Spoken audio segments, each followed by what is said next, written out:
It's not a strict beat. Is that okay? Ballroom dancing.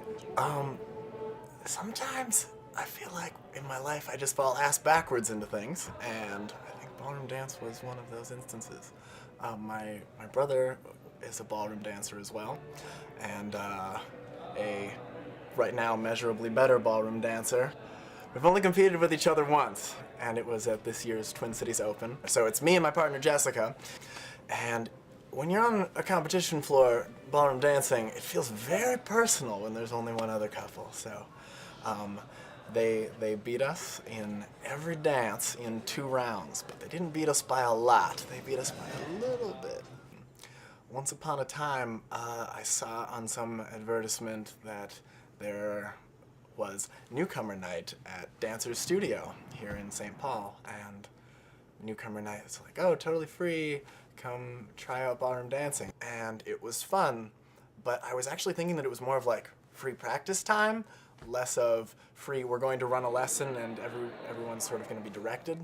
I was kind of unhappy with it, and I was changing shoes, and the owner of the studio, Shinya McHenry, came up to me. He says, you do some great dancing there. You ever thought about doing this more?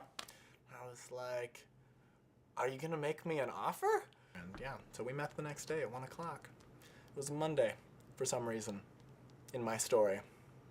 Yes, we met on the next Monday at 1 o'clock, and we talked, and he basically opened up a world of information, and yeah, that's been a really fortunate thing in my life. There's not very many times I remember being really lucky. This is one of those times. Once upon a time, I worked in a puppet factory. I sewed giraffe puppets. I assisted in sewing 50,000 giraffe puppets for Baby Einstein. And they were bath puppets, and they're made out of this material called vellum. And we'd have mountains and mountains of vellum, because 50,000 giraffe puppets take an awful lot of vellum to make. And I was on the sewing line. I ended up there because I was landscaping for Claire, who was a friend of a friend's mom. And she was like, I need landscaping done, who can do it? And I was like, I can wield a shovel and a pick. So I was working for her, and she was like, oh, we're never gonna get this order done in time. We just need more people sewing. I'm like, I can sew, because I had been doing it at home.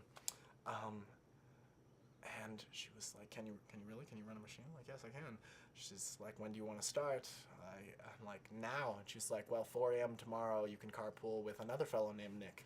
And so we drove up there, and we listened to Journey all the way, and I think we ended right about at the point where he goes on and on and on and on to strangers waiting. And we're like, I remember turning off the car, and I'm just like, wow, we're in a dark place in the middle of nowhere outside of Sturgis, South Dakota. I don't remember the exit 37.